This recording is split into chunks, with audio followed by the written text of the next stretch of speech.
pedirles que me acompañen a Primera de Reyes, o Primero de Reyes, el primer libro de Reyes, en el capítulo 18. Primer libro de Reyes, en el capítulo 18.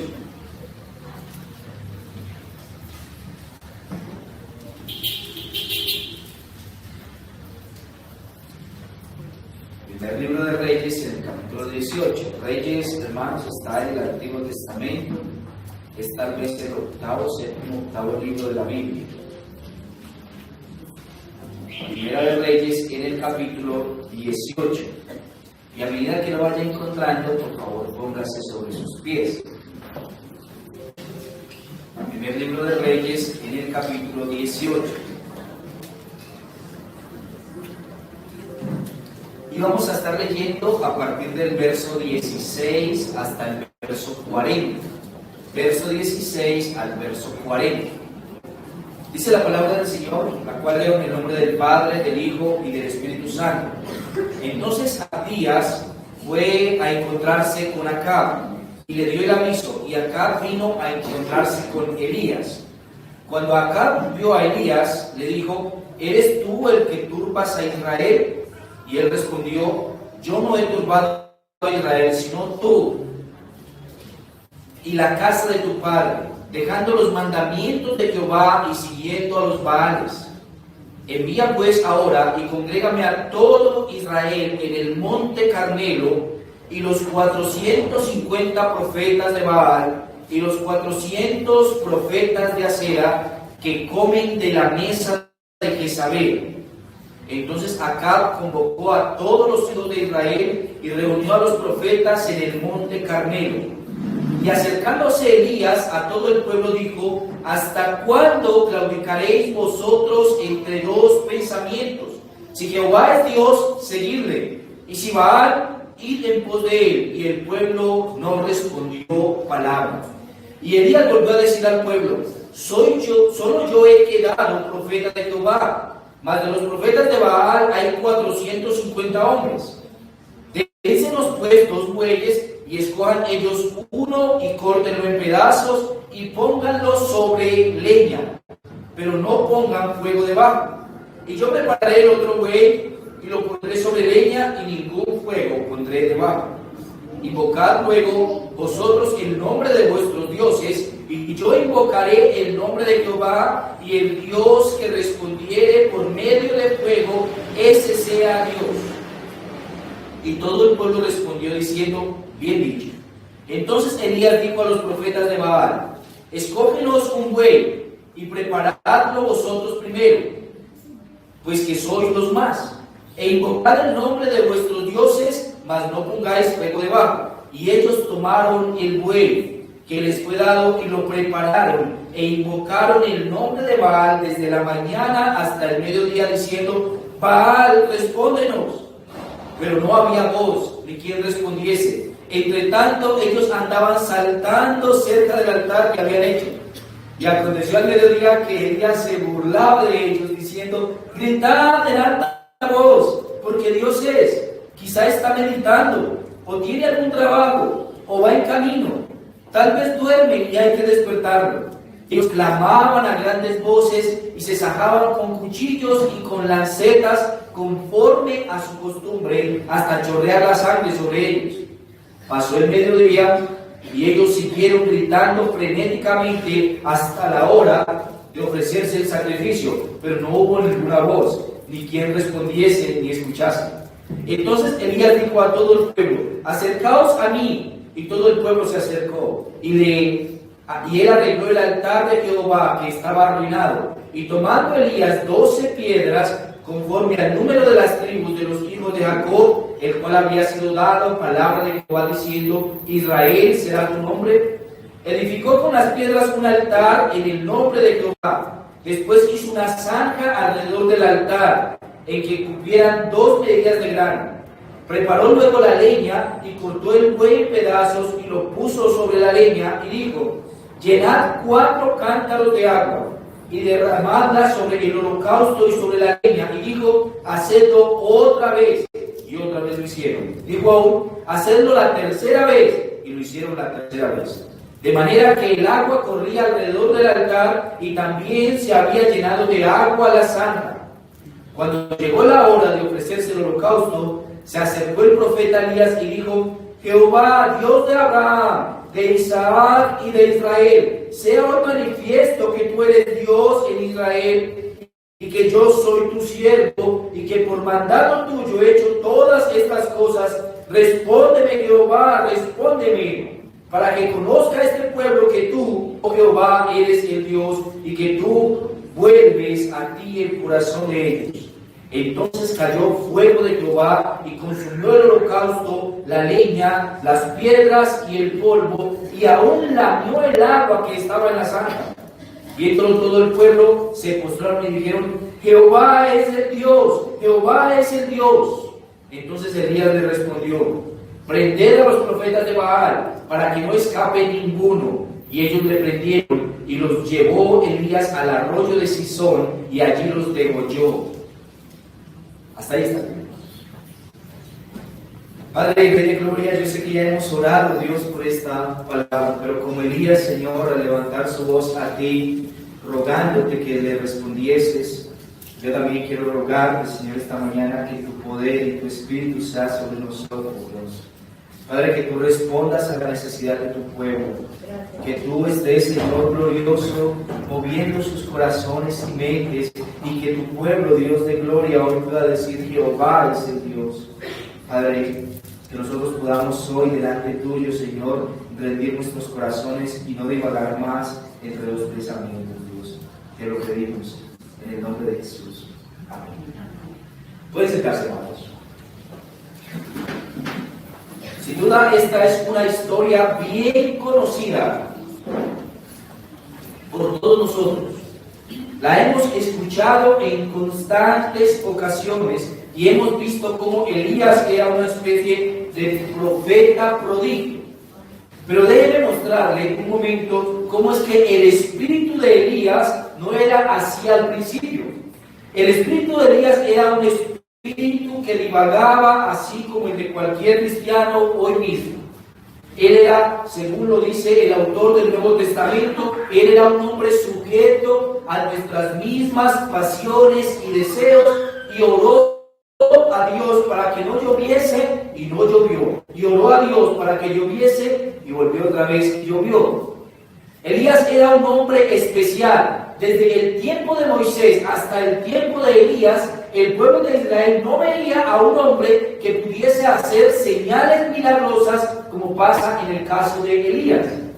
Elías sí es un hombre que está sirviendo al Señor como profeta de Jehová, pero sirviendo al Señor como profeta de Jehová, Elías tiene grandes debilidades. Por ejemplo, lo vimos huir delante del Señor porque tuvo celo por el Señor. Puede pensar un momento en eso. O sea, Elías tuvo celo por el Señor. Y el celo por el Señor lo llevó a huir. Hace algún tiempo, recuerdo, estábamos evangelizando. Si usted conoce un poco de Caldas, allí cerca de Manizales, hay un lugar muy alto, le llaman el Alto de Vedras, ¿sí? Es un lugar frío, muy, muy frío.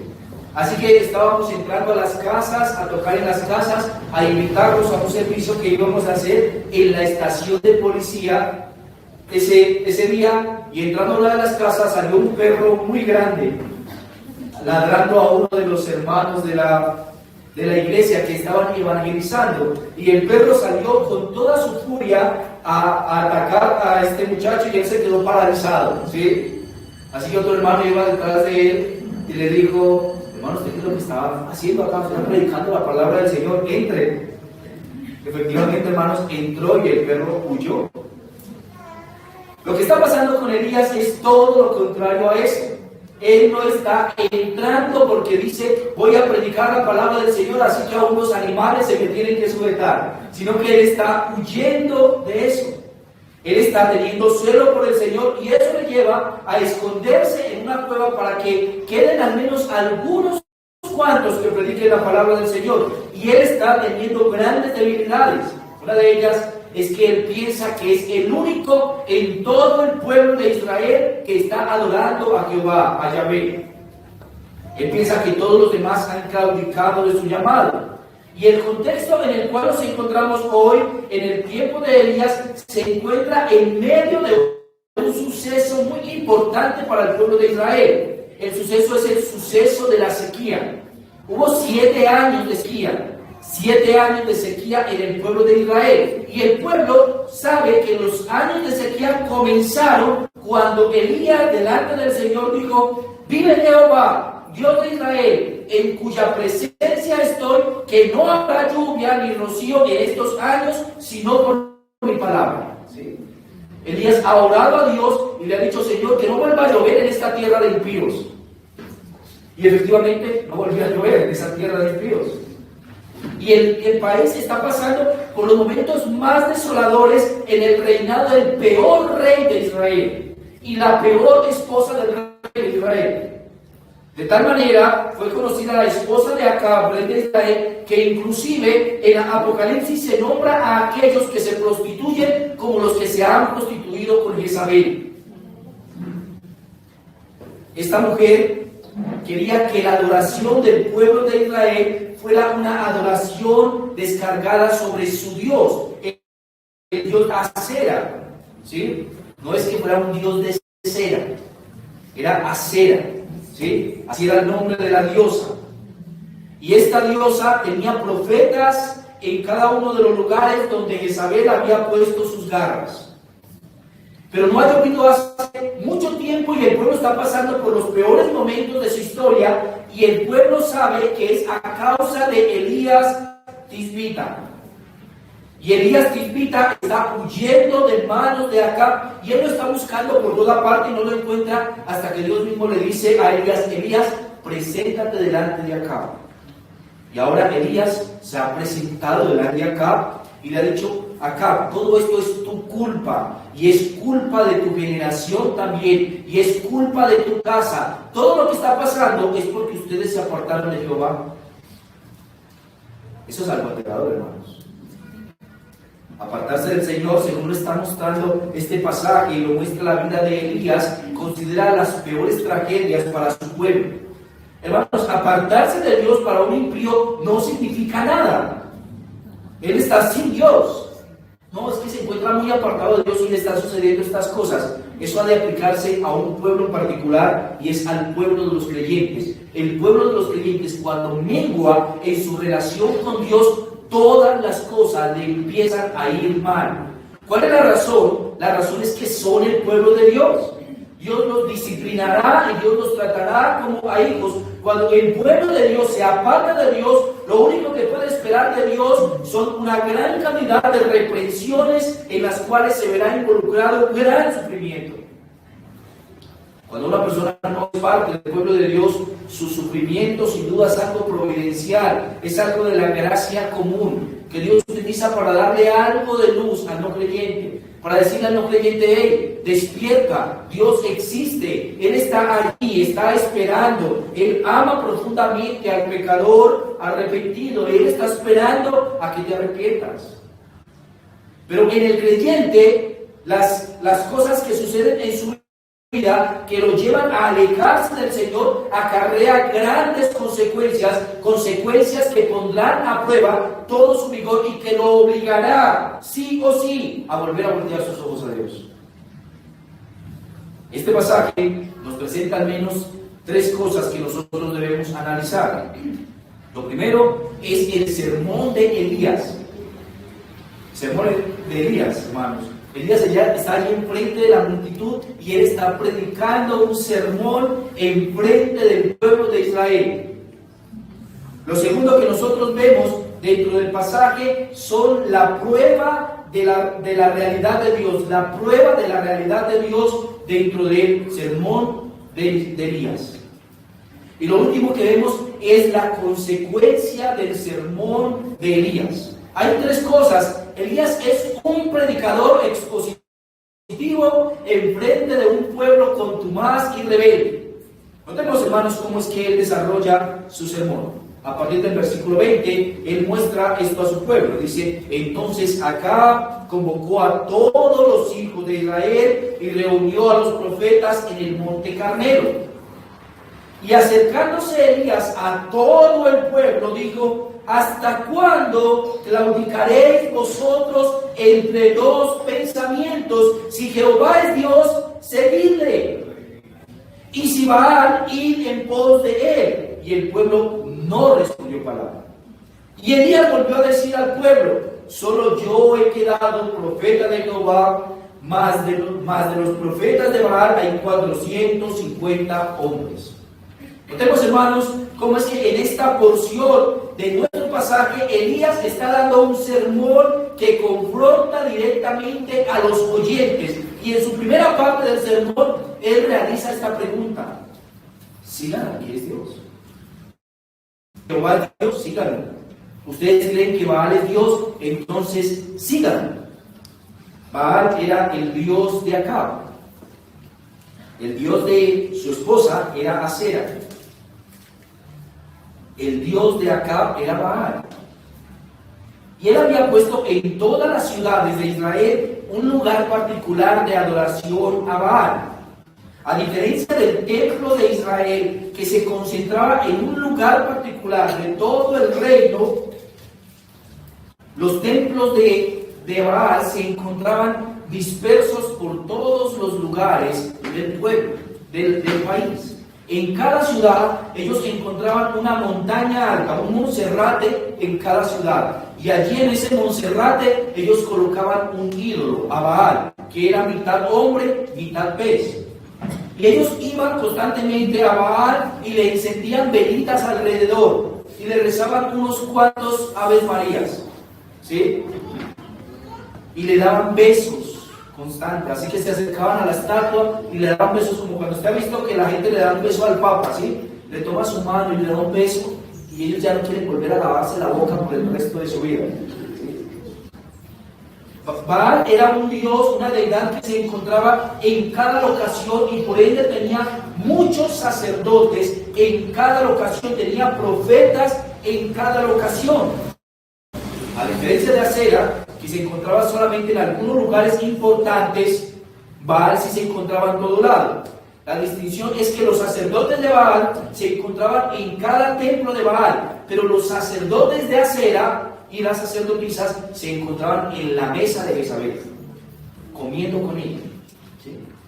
Y pocos son los que habían quedado en el pueblo de Israel que continuaban mostrándole amor hacia Jehová. El punto era este: ¿en qué momento quedó Israel expuesto a tal síndrome de idolatría? En el momento en el que tuvo envidia del progreso de los filisteos.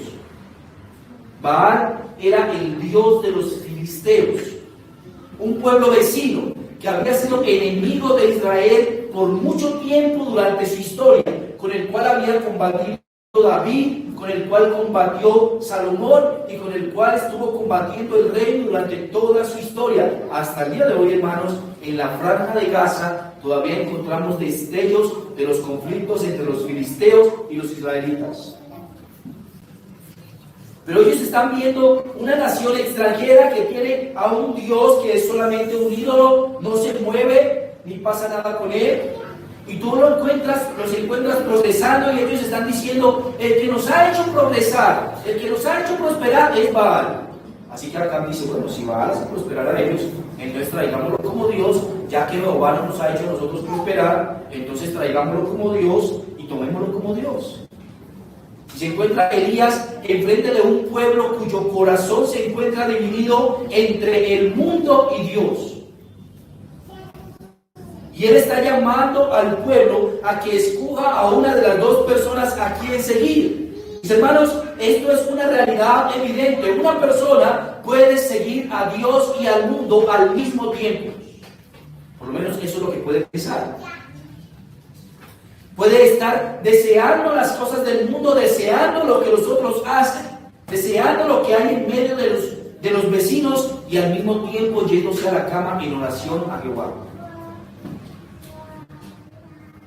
Así que el llamamiento de Elías no es un llamamiento que desconozca la realidad de que los hombres están deseando dos caminos al mismo tiempo y que ellos se encuentran entre esto y aquello, deseando las cosas del mundo mientras dicen amar a Jehová. Lo interesante de este tiempo es que el pueblo había caído en tal corrupción que ellos no sabían en realidad quién de los dos era el Dios que los había beneficiado. Por eso es que tuvieron que callar en un momento particular. Ellos no sabían si era Baal el que había hecho estas cosas por ellos, o era Yahvé, o era Jehová, o era Dios el que había hecho esto por ellos. Hay un momento particular en el que Dios muestra cuán grande es su poder por encima del poder de Baal. ¿Recuerda usted esta escena en la cual los filisteos robaron el arca del pacto de Jehová? Y robando el arca del pacto de Jehová la llevaron, y en el mismo templo pusieron a Baal, y al lado de ellos pusieron el arca del pacto de Jehová. Este es el intento de todos los corazones humanos, mis hermanos, es tener a Dios y también al mundo en su corazón al mismo tiempo, reunidos en un mismo templo, deseando el pecado y deseando al mismo tiempo los beneficios de Dios.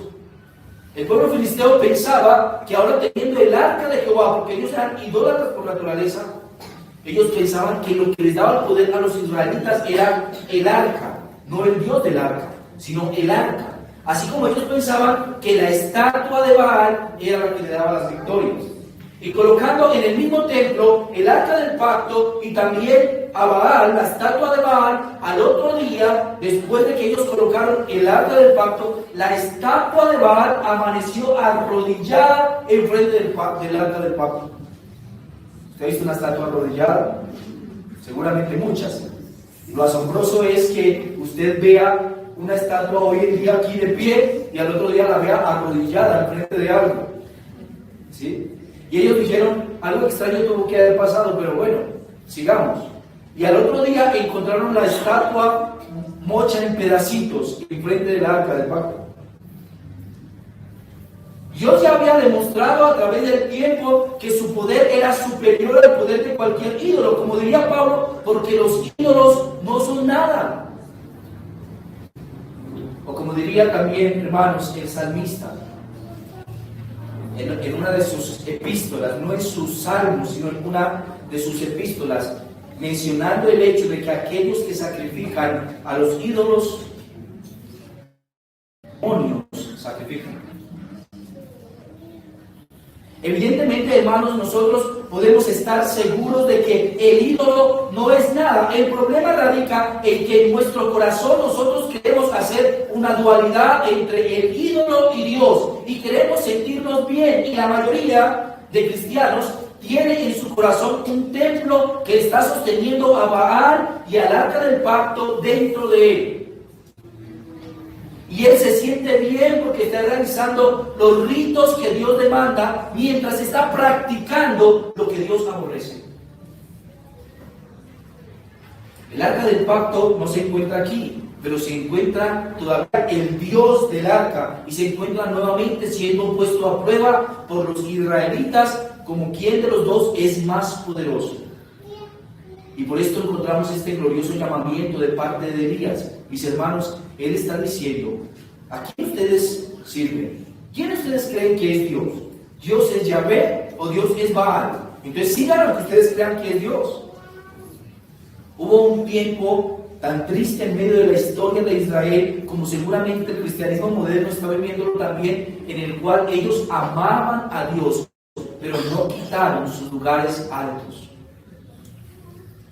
Nosotros podemos estar haciendo exactamente eso, amando a Dios, pero no quitando nuestros lugares altos, sino que manteniendo nuestros lugares altos en nuestro corazón. Todavía tenemos grandes cosas que a escondidas de nosotros continuamos practicando y continuamos manteniendo en él. Mis hermanos, todavía hay resentimiento en los corazones, todavía hay corazones que no perdonan y no están dispuestos a hacerlo. Todavía hay corazones idólatras grandemente. Todavía hay personas que consienten en convivir con Baal, con los ídolos, que participan en las celebraciones religiosas del catolicismo. Todavía hay hermanos que no tienen el celo por el Señor en sus corazones, que no luchan con su orgullo, que no luchan con cualquiera de los demás ídolos que se forman en nosotros, con su avaricia, con su lascivia.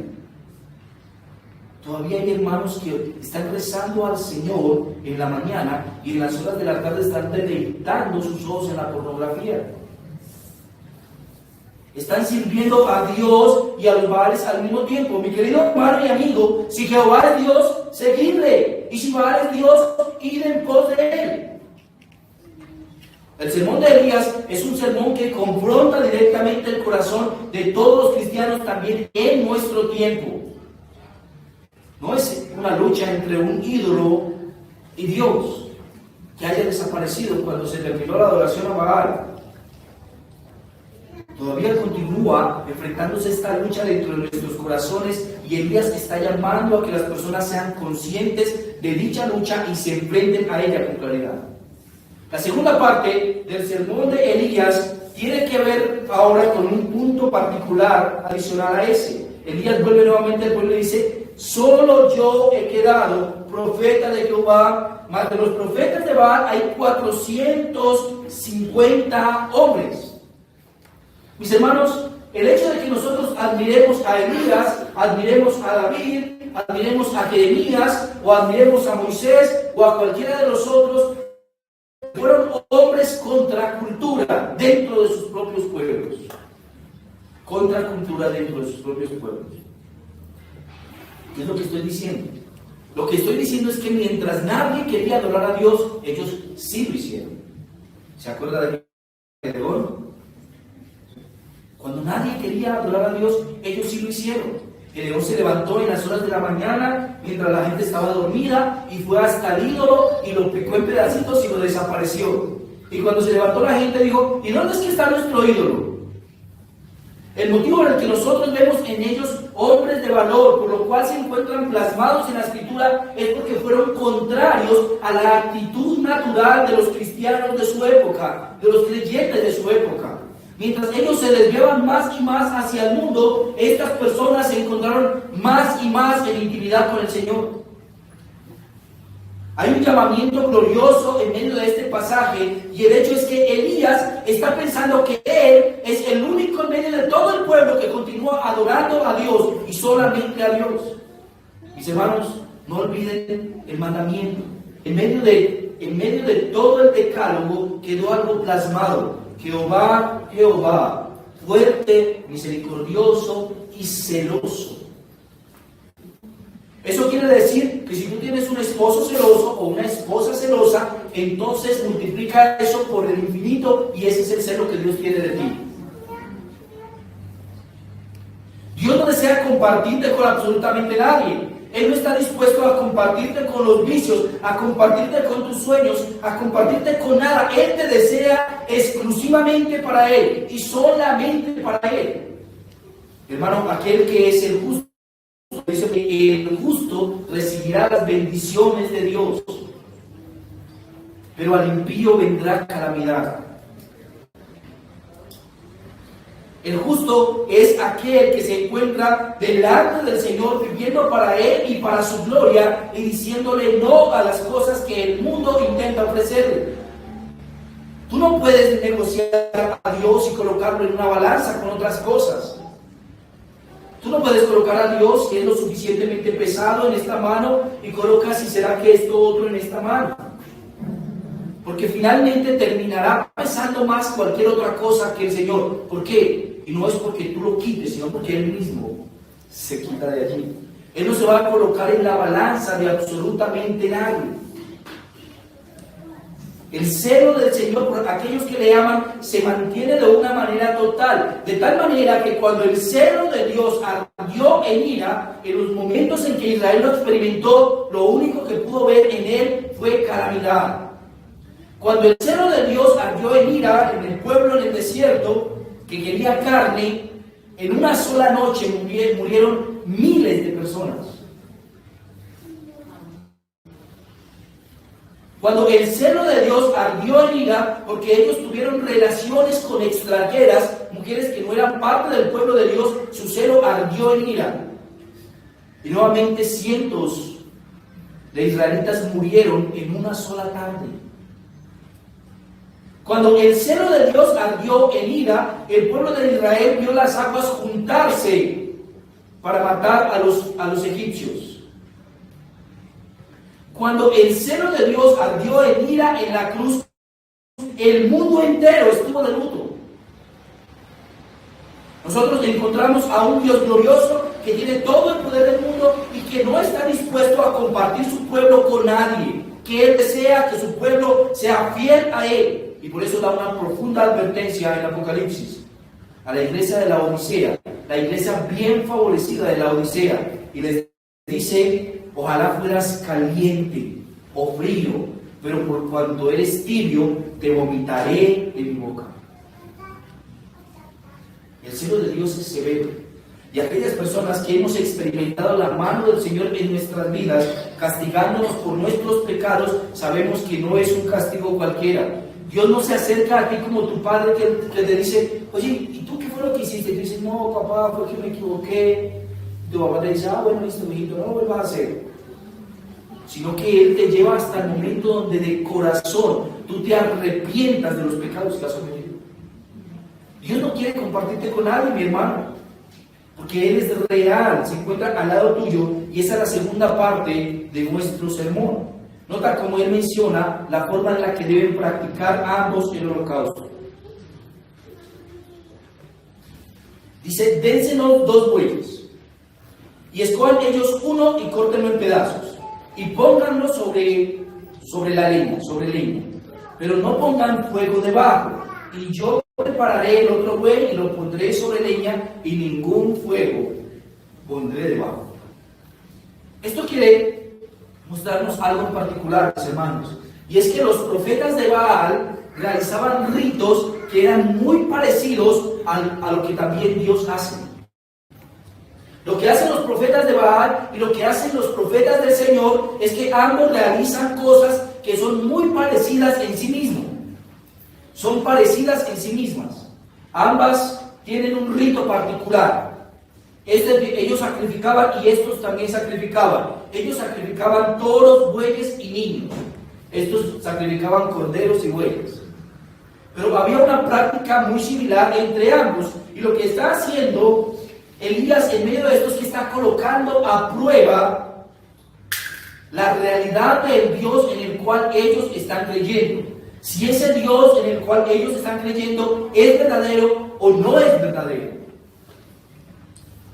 Si tú notas el comparativo entre ambas cosas y miras un poquito sobre la forma en la que los profetas de Baal, o los que llamaban Baalis, los Baalis sacrificaban a sus dioses, y la forma en la que lo hacía el pueblo de Israel, hay una cierta similitud. Por supuesto que sí, tiene que haber similitud, porque en un punto en común ambos pueblos, la simiente de la serpiente y la simiente de Dios, aprendieron a sacrificar a Dios olor grato. ¿Se acuerda usted a Noé saliendo del arca? Que cuando Noé sale del arca, lo primero que hace es que sacrificar. Ellos tenían el concepto claro que había que sacrificar algo a Dios para que Dios se sintiera complacido o a gusto. Mis hermanos, eso no es raro en cualquiera de las culturas en este mundo. Solamente piensa un momento, el último hallazgo arqueológico que hubo aquí en la parte sur de América, entre Perú y Brasil, un hallazgo de más de 100 niños sacrificados a una sola, a su Dios, a una sola, todos allí, un campo, imagínense un campo de fútbol entero, y usted empieza a excavar y empieza a descubrir niños con una manzana en su boca, muertos así, ¿sí? Y en cualquier otra parte del mundo tú puedes encontrar una gran cantidad de sacrificios que el hombre ha hecho para intentar opacar la ira de su Dios. En ese momento, en los mayas, en México, la cultura maya tenía una práctica particular. Ellos te llevaban a un parque infantil, ponían a tu niño ahí en el parque infantil, arribita del deslizador, y le cortaban su cabeza.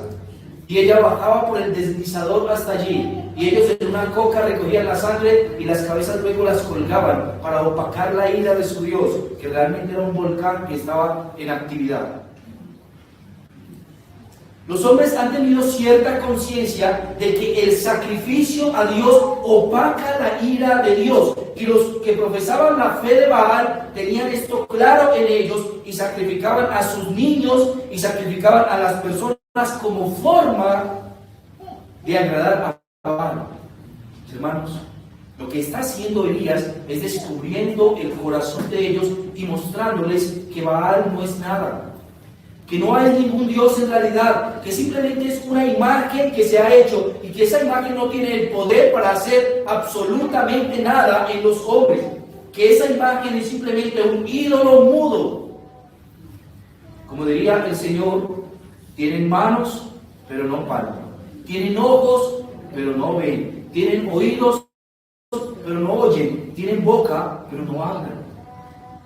Pero Dios, Elías, es un Dios verdadero, es un Dios real y está presente en todo lugar del mundo. No duerme, no trabaja, no camina, no tienen que despertarle porque Él se encuentra activo en todas las cosas que suceden en este mundo. Hermanos, hay una distinción entre la fe que está viendo a Dios como un Baal y la fe que tiene a Dios como un rey verdadero. Y la razón es que está viendo a Dios como un Dios que actúa, que no está inmóvil, sino que está involucrado en todas las cosas del hombre. La mayoría de cristianos de nuestro tiempo, mis hermanos, y con lamento tengo que decirlo, han hecho de Dios solamente el Dios no conocido. ¿Recuerda Pablo? Pablo en Atenas encontró un montón de ídolos ahí enfrente, y habían muchos ídolos, pero como el pueblo de Atenas ya no iba a recibir ni un ídolo más, entonces colocó otra columna allí y le puso una placa en la parte de abajo y dijo: al Dios no conocido. Si tú llegabas con un Dios nuevo, ese tiene que ser el Dios no conocido. Era un Dios no conocido. Y los cristianos de nuestro tiempo hemos hecho de Dios un Dios desconocido y le hemos quitado la imagen, pero le hemos continuado ofreciendo el mismo tipo de adoración. Piensa un momento en la Iglesia Católica Romana, sin imágenes, pero practicando exactamente las mismas cosas. Tal vez tú entrarías y dirías: oiga, esto es como una iglesia cristiana, ¿cierto? No tiene imágenes. Pero continúa practicándose exactamente lo mismo. El punto radical es que Dios es un Dios que efectivamente es real y se encuentra involucrado en todas las cosas, que todo lo sabe, que todo lo ve, que en todo está involucrado, que todo lo entiende. Hermanos, nosotros tenemos que ver a Dios como un Dios real. Nosotros no podemos ver a Dios como si Él fuera un ídolo más en el panteón de nuestra idolatría. Él está ahí, está presente, es verdadero, es real. Y es lo que Elías está demostrando ahora al pueblo de Israel. Ahora, después de eso, lo que vemos nosotros en nuestro tercer punto es la consecuencia para el no creyente.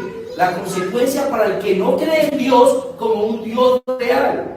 Hermano, usted puede salir a la calle y preguntarle a cualquier persona si cree en Dios. El 90% de la gente te va a decir: sí, claro, yo creo en Dios. Yo no soy como esos que no creen nada, ¿sí? La mayoría de gente te va a decir eso. La pregunta correcta es si cree en un Dios real que está involucrado en su vida, en su día a día, en su quehacer, en sus sueños, en sus metas, en su salvación.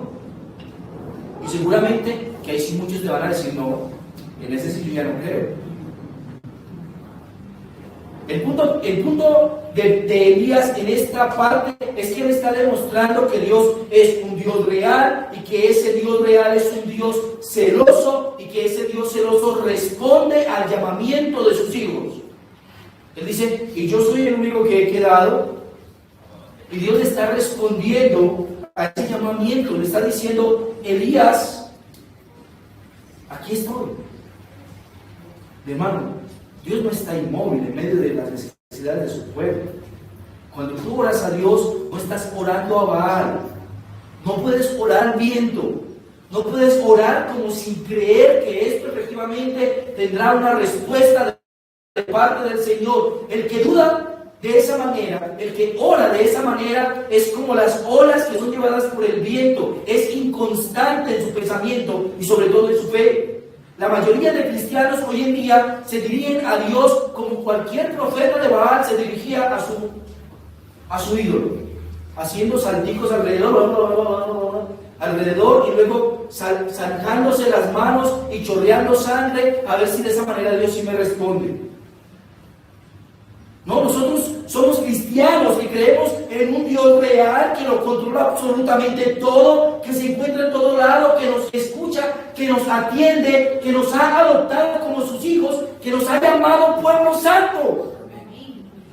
Y ese Dios es un Dios que responde a su pueblo. Cuando su pueblo le invoca, cuando su pueblo le pide, Él responde. Porque no hay comparación entre Baal y Dios.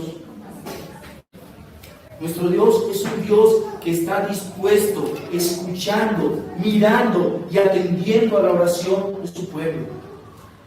Mis hermanos, el Dios de Elías es nuestro Dios. Si usted sale allá afuera, enciende un holocausto, pone un becerro y ora con la fe de Elías, fuego tendría que venir del cielo y consumir su becerro. Porque es Dios el que está escuchando y nuestro Dios es verdadero, real. Ahora, la mayoría de cristianos no recibimos respuestas de parte del Señor porque no oramos como Elías, porque no rogamos como Elías y porque nunca confrontamos nuestra fe como lo ha confrontado Elías. ¿Usted cree que en algún momento Elías dudó de que el Señor desde el cielo respondería? En ningún momento dudó. ¿No lo miras ahí? Se encuentra burlándose de los profetas de Baal y les dice: oigan, ¿saben que su Dios está como comiendo? Tal vez está como trabajando, se encuentra haciendo meditación porque no les responde. Él se encuentra burlándose de ellos porque su Dios no responde. Mis hermanos, nuestro Dios responde. Nosotros podemos burlarnos de cualquiera que ore a un Dios distinto porque su Dios no responderá, pero nuestro Dios responde. El final de nuestro pasaje nos muestra evidentemente que la consecuencia de aquellos que no han creído es que recibirán la muerte eterna. Mira aquí lo que pasó con los profetas de Elías. Ellos pensaban, de Baal. Ellos pensaban que estaban orando a Dios y que su Dios era el que los había prosperado, pero su Dios era un ídolo mudo que nunca respondió. Y la consecuencia que recibieron al final fue la calamidad. La calamidad vino sobre sus vidas. Fueron tomados por el pueblo al comprobar que Jehová era Dios y fueron puestos en un arroyo y el arroyo se llenó de la sangre de 450 profetas que estaban creyendo en un Dios falso y desviando la mente y la fe del pueblo de Israel. Pero mis hermanos, no nos confundamos. Aceptar que nuestro Dios es el Dios real no es suficiente. Cuando tú lees un capítulo adelante, encuentras nuevamente a Elías huyendo y nuevamente a Elías diciéndole al Señor: Señor, Israel ha abandonado la fe en ti, ellos no creen en ti, te han abandonado. Yo tengo un vivo celo por Jehová porque el pueblo de Israel te ha abandonado. Ellos han identificado, han visto el milagro sucediendo en sus vidas, pero eso no les ha llevado a tener una fe constante que los coloque en el lugar correcto de la balanza. Ellos, a pesar de que han visto esta obra de Dios, continúan creyendo en Baal.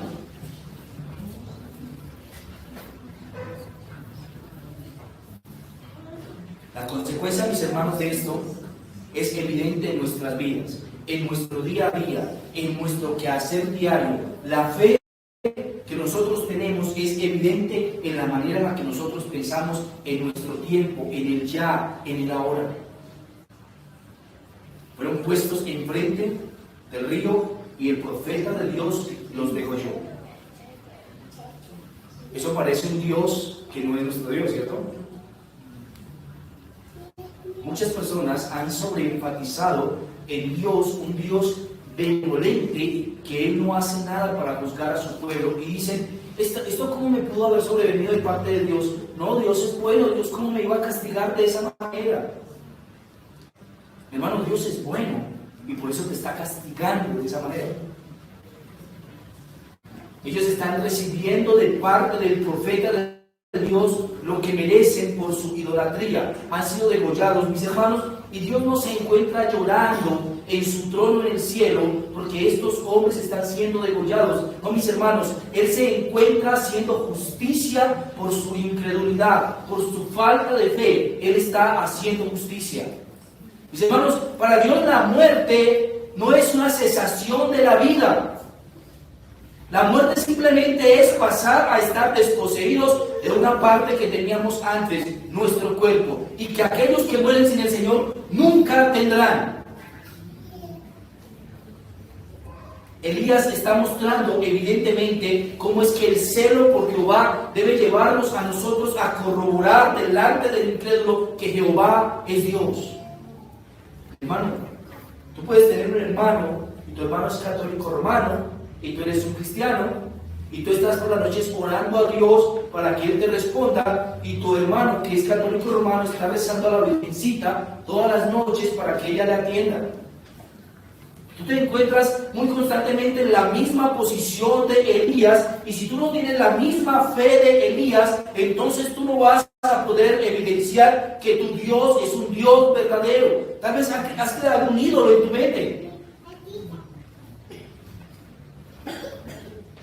Ahora, siendo que esta es una seria consecuencia para todos aquellos que no creen, para todos aquellos incrédulos que adoran otros dioses, también es un llamamiento glorioso a aquellos que decimos ser hijos de Dios. A nosotros tener una verdadera fe, no la fe que tiene un idólatra, sino una verdadera fe. La fe que cree en que Dios es verdadero, en que Él escucha, en que Él atiende, en que Él no pasará por alto nuestras peticiones. Esto es fe verdadera, mi hermano. ¿Cuántos años llevas orando al Señor para que Él responda algo? Dime, ¿cuál es la motivación por la que no has respondido? ¿Has colocado verdaderamente en el Señor tu esperanza y la seguridad total de que Él sí o sí actuará en esto que tú estás orándole? Esto es importante para nosotros y por eso tenemos que aplicarlo a nuestras vidas. Pensemos primeramente en la primera sección de nuestro pasaje. Cómo la primera sección de nuestro pasaje nos muestra a un hombre predicando, a Elías el predicador, ¿sí? Elías el predicador está esperando que sus ovejas, las que están escuchando ahí enfrente, atiendan el llamamiento que él se está haciendo. ¿Cuál es el llamamiento? Ya no claudicar más entre dos pensamientos. Mis hermanos, no podemos creer en Dios y aceptar al mundo en nosotros. Santiago decía que el que se constituye amigo del mundo se vuelve enemigo de Dios. Nosotros ya no podemos claudicar más entre esto y aquello, en si yo puedo hacer esto o esto no, y en si me estiro hasta el límite del pecado. Los cristianos de nuestro tiempo nos queremos estirar hasta allá.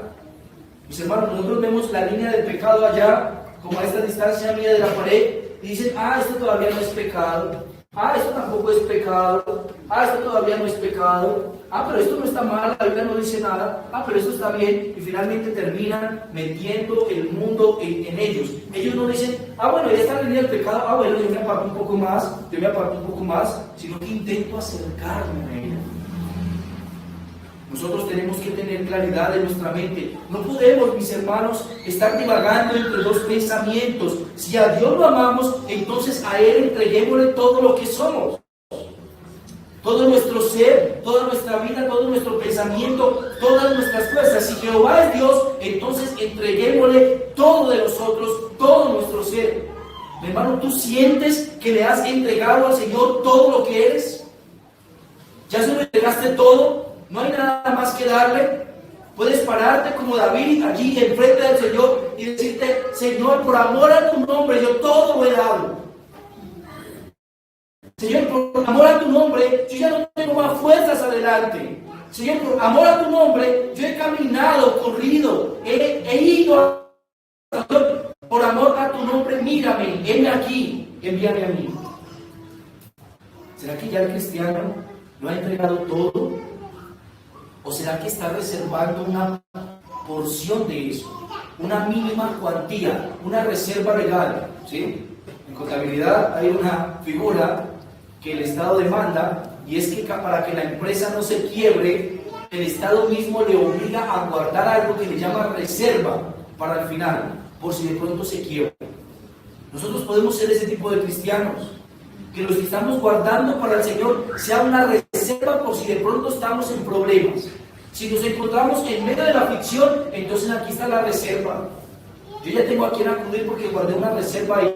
Señor, durante este año fui 40 veces a la iglesia. Durante este año hice 20 obras de caridad. Durante este año me entregué, sacrifiqué 3 días de mi vida para estar allá. Mis hermanos, Dios no desea que nosotros nos encontremos porcionados, reservados, una pequeña porción de nosotros para Él, sino que Él desea de nosotros absolutamente todo, todo. Todo es todo. Pero en mi sueño, pero el viajar al exterior, yo he querido conseguirme un novio americano. Mis hermanos, el Señor quiere que nosotros le entreguemos todo, y eso involucra todo. ¿Quiénes son aquellos que se paran como Elías? Hay una canción que me gusta, a veces escucho, dice algo así como: ¿dónde está el Dios de Elías? ¿Dónde está el Dios de Moisés? ¿Dónde está el Dios de David? Y luego el mismo cantante responde: ¿dónde están los que tenían la fe de Elías? ¿Dónde están los que tenían la fe de David? ¿Dónde están los que tenían? A veces nosotros queremos que Dios haga en nosotros los milagros que hizo en Elías, pero nosotros no queremos ser como Elías. Mi hermano, la segunda porción de este sermón nos muestra evidentemente la diferencia entre creer en Dios y creer en los Baales. Hay una distinción grandiosa entre el Dios vivo de los cristianos y el Dios muerto de cualquier religioso.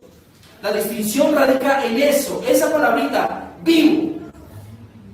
Nuestro Dios está allí presente. Mira que Él lo expone de esta manera. Nuestro Dios no tiene que meditar porque Él todo lo sabe. Nuestro Dios no tiene que trabajar porque Él todo lo hizo. Nuestro Dios no tiene que caminar porque Él está en toda parte. Nuestro Dios no duerme porque no es hombre. Y nuestro Dios no hay que despertarle porque Él está despierto todo el tiempo. Querido hermano, el Dios en el que tú has creído,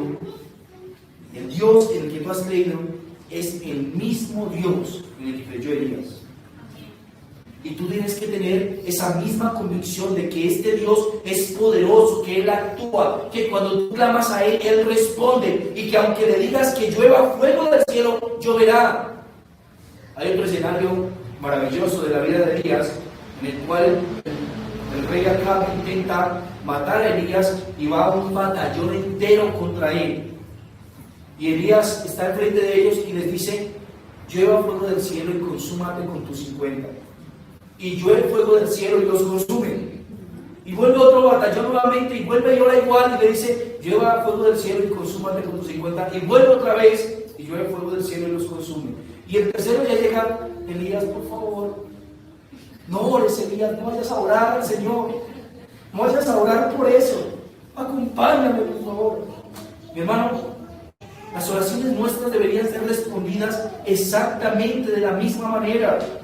El impío debería tener miedo de que el cristiano ore, porque cuando el cristiano clama a Dios, su Dios responde. No es como cuando el idólatra clama a su ídolo, no. Cuando el cristiano clama a Dios, su Dios responde y Él actúa en pos de lo que el cristiano está requiriendo según su voluntad. Mi hermano, puedes tener tranquilidad. Ora al Señor porque Él responde. No quites el ídolo y dejes las velas. Quita el ídolo y también las velas.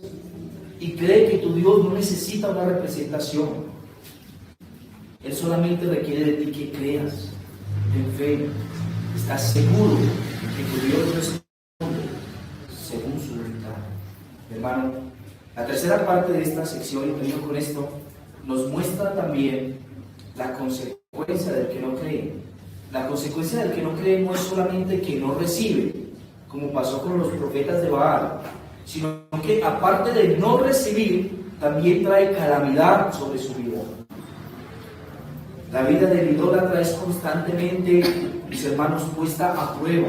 Y el idólatra constantemente, él recibe de su ídolo solamente calamidad.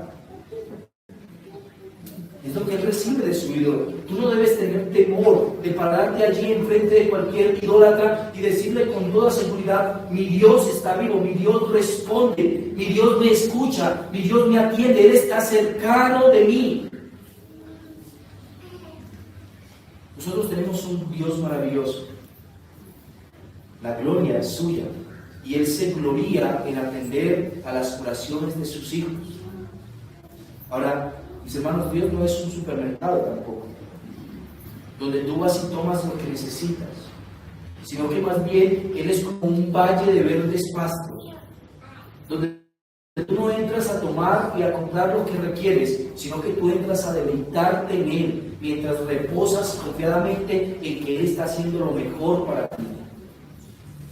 Tú no debes tener temor de esto, hermano. En cualquier contexto donde un cristiano se pare enfrente de un idólatra, enfrente de un pagano, el cristiano cuenta con un Dios vivo, mis hermanos. Lo vemos todo el tiempo. Lo encontramos en las universidades, en los ardientes debates contra los ateos. Lo encontramos en los lugares donde la brujería y la hechicería es grandemente influyente.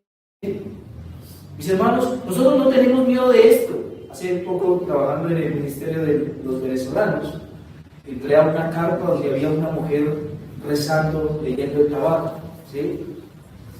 Y entonces ella estaba allá adentro con otra mujer leyendo el tabaco, y me imagino que otra cosa, quién sabe qué sea. Pero cuando yo la vi, inmediatamente entré, metí mi cabeza allá dentro de la carpa y yo le dije: el Señor los bendiga.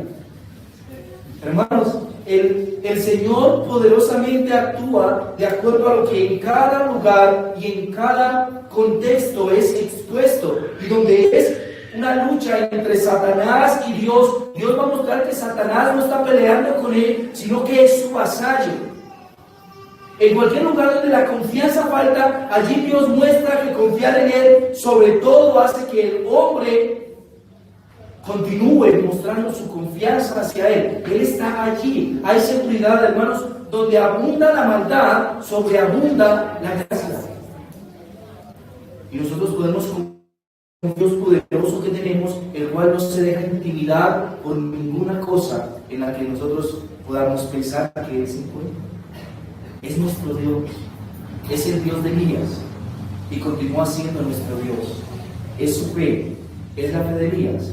Y esperamos, mis hermanos, que también continúe siendo la nuestra. ¿Ustedes se imaginan? Dios le dejó a Elías esto cuando él se encontraba decepcionado. Señor, Jezabel ha matado a todos los profetas, solamente he quedado yo y me busca para matarme. Y le dice Dios a Elías: Elías, yo todavía me he reservado 7,000 hombres que no han doblado sus rodillas a Baal. Mis hermanos, el verdadero creyente no se encuentra solo. Dios tiene un ejército que no ha doblado sus rodillas delante de Baal. Querido amigo que has venido hoy, que no has venido a Cristo, yo no dudo que en medio de nuestras condiciones nosotros constantemente empezamos a sostener una vida religiosa. Y no sé cuál ha sido la manera por la que has empezado a sostener una vida religiosa o por la que no has venido al Señor. Tú puedes empezar a sostener una vida religiosa de cualquier manera. Porque vienes a la iglesia es porque tus papás te traen, ¿sí? En el que vas es porque tu esposa se pone brava si tú no vas con ella.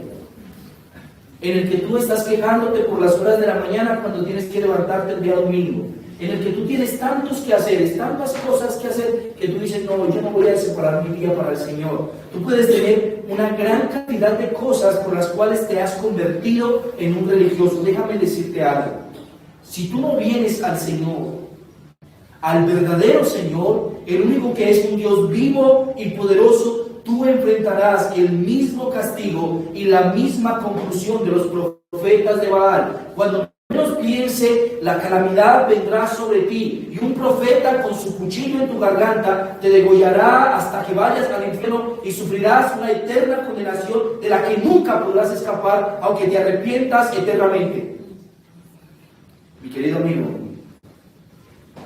ven al Señor. La Biblia dice que Dios no desprecia un corazón contrito y humillado. que el Señor tiene sus brazos esperando a aquellos que vienen a buscarlo. Ven al Señor, arrepiéntete de verdad, cree en Él de verdad, cree en Él como un Dios verdadero, un Dios real, un Dios que se encuentra vivo y que responde a las oraciones de sus hijos. Vamos, hermanos, a orar. Padre, Señor de gloria, yo quiero darte gracias. Gracias por Cristo, gracias por la cruz. Gracias porque en Cristo no hemos de recibir la consecuencia de aquellos que han creído en los Baales. Gracias porque no estamos confiando en un Dios distante o muerto. No estamos confiando en un ídolo que no habla, ni escucha, ni ve, ni palpa, ni huele, que no camina. Sino que estamos confiando en un Dios verdadero, el que se encuentra en todo lado, que todo lo ve, que todo lo sabe, que todo lo ha determinado. Estamos creyendo en nuestro Dios glorioso, el cual por los siglos de los siglos será su honra, al cual no le interesa que las personas no vengan a Él como si esto fuera a cambiar algo de Él, sino aquel Dios que continuará siendo a pesar de que nosotros no estemos. Padre, gracias porque hemos creído en un Dios que responde nuestras oraciones, que no está inmóvil, sino que está escuchándonos cuando nosotros clamamos a Él. Aquel que nos acrecienta la fe, aquel que nos llama a cada día a ser construidos gloriosamente en su voluntad. Padre, gracias porque hemos creído en un Dios glorioso, que está vestido de poder, que está sentado en el trono resplandeciente, al cual ni siquiera nuestros ojos soportan mirar.